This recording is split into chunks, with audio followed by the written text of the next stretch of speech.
Now's the time to go ahead and harvest from my late summer garden, especially after Hurricane Ida and the other extreme weather we've had over the last number of weeks. So our neck of the woods has really seen some significant and destructive weather patterns here over the last 4, 6, even 8 weeks. We went through a long period of heat index over 100, and then thunderstorms in the afternoon, or it may go 4 or 5 days with nothing at all. So kind of a mixed bag. We had Hurricane Ida come through, which is one of the most destructive hurricanes in Louisiana history. And then kind of the insult to injury, we had a tropical storm come through, entered into Texas at the coast there. It kind of went northeast and dropped a bunch of rain on us as well. So in spite of all the extreme weather, yeah, I did lose some plants, no doubt about it, especially during the hurricane. But there's some that are still thriving. There's some that we need to go ahead and harvest. And if you can, say a prayer or two for those people that were less fortunate than us. If you haven't subscribed as yet, please subscribe, like the video, and feel free to share it as well. All right, let's get started. All right, so got some Alabama red okra we're going to go ahead and harvest.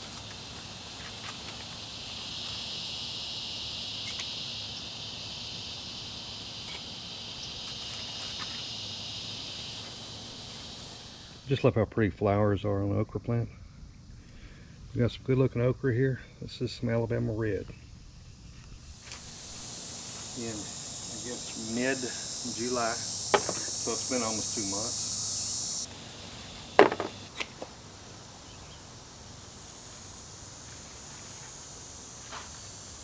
All right, these will go good. All right, so this is the Calamandin Orange okra. They grow like crazy.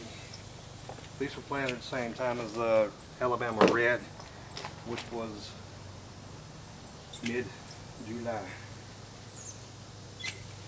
One thing I love about these Calamandin Orange is they stay pretty tender as they grow bigger compared to some others.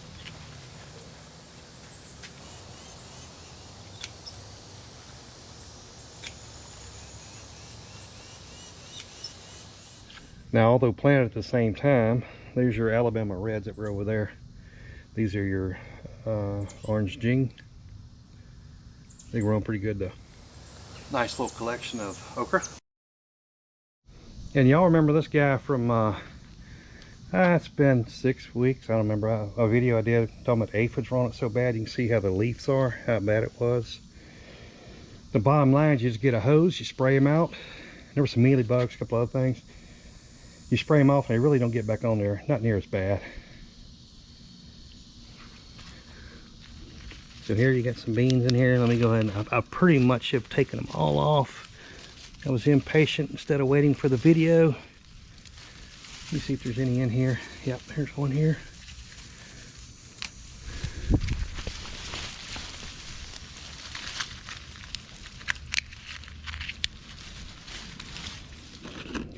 All right, so I'm gonna go ahead and chuck the rest of these. Already got a small mess of them.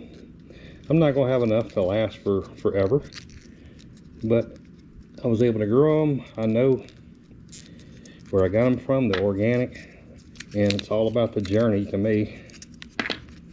Journey from the seed to the garden to the plate. I've still got some more beans on the vine over there. Wait till they mature. Some of these are a little bit bigger, but once they dry out, they will get a little bit smaller. There's my Alabama black-eyed butter beans. Mid-July, we went ahead and planted some of these Piggett southern peas. They're a classic favorite, multiple generations of the Piggett family in Louisiana. That's why I want to go ahead and try them out. I haven't grown these before, this particular kind. You dig at aphids on occasion. And what you got to do with aphids, I showed with those other butter beans, you just got to get a hose and knock them off. They can't climb back up as easy. So.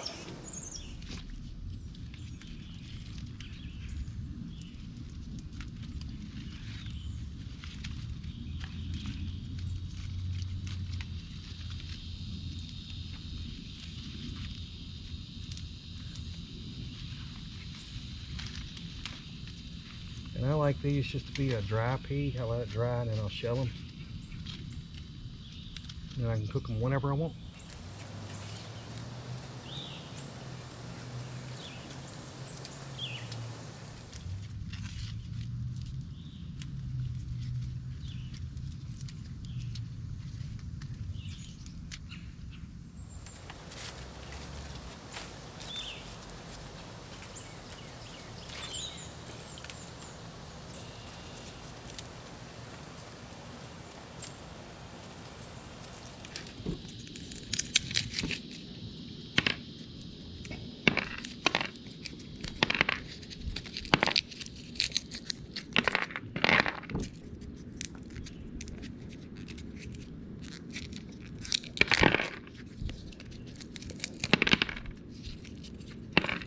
All right, I'm gonna finish shelling these. Come back in just a second. Now I must admit the Piggett peas are a bit underwhelming. Nevertheless, these kind of southern peas are extremely dense. They are filling, and what I just basically did was grow some seed crop for next season, for next year. So I've alluded to it before, the Luffa Gourd, which is the one with yellow flowers there, it just grows faster than anything I've ever had in my garden. It's growing over there. It's growing all the way over there. It's just ridiculous. Nevertheless, you get a lot of loofahs. So there's one, if you kind of see up close there. Let's see if I can get in a little closer. It's curved. But this thing just grows like crazy. During the hurricane, this thing stood up, right? But you want to think it was tossed around a bit? I mean, you can tell the poles down there are just completely snapped from the weight of this and the winds blowing it. So still held up though. Going back and killed a whole bunch of this stuff. It just doesn't ever die.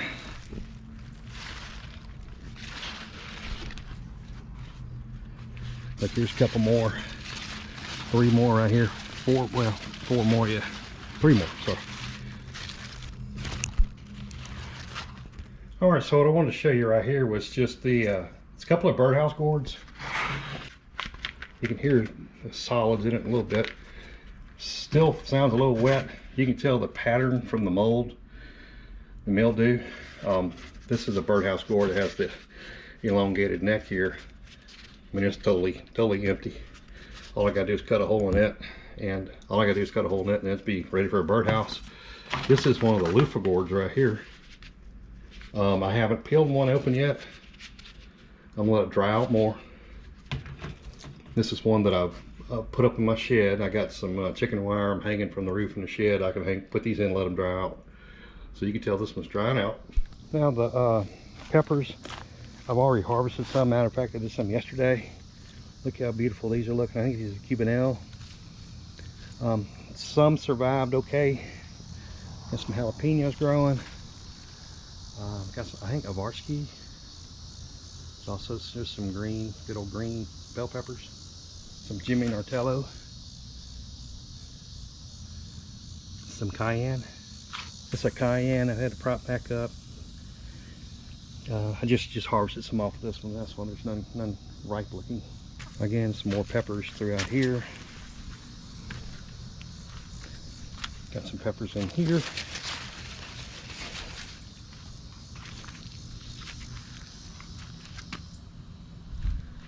This is a brown jalapeno pepper. Man, when these get ripe, these are gonna be doggone good. Peppers back here, and another pepper bush here. So we got plenty of peppers. Still got plenty more to make some fermented hot sauce and probably some cowboy candy. I think I want to do some more. All right, so I went ahead and harvested some of the peppers yesterday. Just from a timing standpoint, I couldn't wait to do the video. But you got over here, you got some cayenne peppers that are fermenting. You got some garlic, a whole thing of garlic, which I love fermenting. Got some jalapenos, some Jimmy Nartellos and other things. In this one, I got something special I've never tried. If anybody's fermented tomatillas, let me know. I'm gonna ferment some of them. They got a good sugary content, so I ought to ferment pretty well. And add some really depth of flavor to hot sauce. Just as a hot sauce I made the other day, your DIY, the video's out there. I'll put a link to it. Remember when I planted the other day, you had some basil that was kind of volunteer basil growing there. I planted some Chinese cabbage. One thing about Chinese cabbage, and I had planted some Georgia's collard greens, the bugs they absolutely love it. So if you want to maybe pull some bugs away from some things you really want, throw some Chinese cabbage down or throw some collard greens, because you're bound to get some worms on it and they'll eat them up in a heartbeat. So the other couple plants are dead. This one's okay. I'm going to take a few of those leaves off that are fine still, and we're going to probably mix it in with our okra and tomato combo. I did want to show this, although I'm not harvesting yet. This is a Calamandin Orange. I haven't got any fruit from this yet, so this will be the first year. They're called an orange, but I think they're sour, kind of like a lemon. If you've had these before, let me know what they taste like. All right, so what we're getting ready to do, this is a ginger plant. These are the three chunks of a piece of ginger. You just cut up and I cut it in thirds and put it in here straight from the supermarket. Does great, as you can tell. It's been here a number of months. So let's go ahead and dig it up.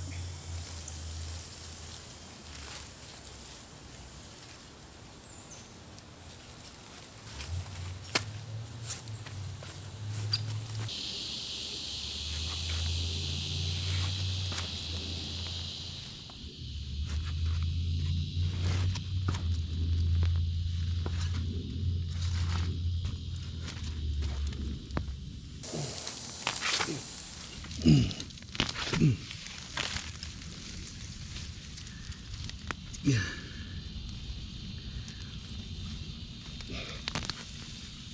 Oh, broke a bunch off in here. Fresh ginger. Man, if you could smell it. Wow. And all this is ginger in here too. This is all the fresh ginger. All right, let's go ahead and wash the dirt off of here. This gives you a little better view now that we got all the dirt off. Look at how much ginger formed. So I washed all the ginger off. You can tell how they've formed, and it was just a small piece. So you probably had one, or had a piece about that big when I planted it, and you see how big it's grown. Easy to grow. Grow it in your backyard. Thanks for coming back here to Louisiana Simple Living. As I discussed earlier, we've had our share of intense and even destructive weather here over the last 4 weeks, but heck, if you go all the way back into the beginning of summer, it's been heat index over 100, drought, and then a lot of rain. So it's a pattern that is not as good as it could be for some plants, but we make do what we can do, and that's what we did today, is go in and harvest what survived the hurricane and the extreme weather. So go in your backyard and plant something. If you haven't as yet, please subscribe, ring that notification bell, like the video, and give it a good thumbs up. Feel free to share it. But hey, just as a reminder, make memories now. Make memories with family and friends now, not later. And as always, I will see you on the next video.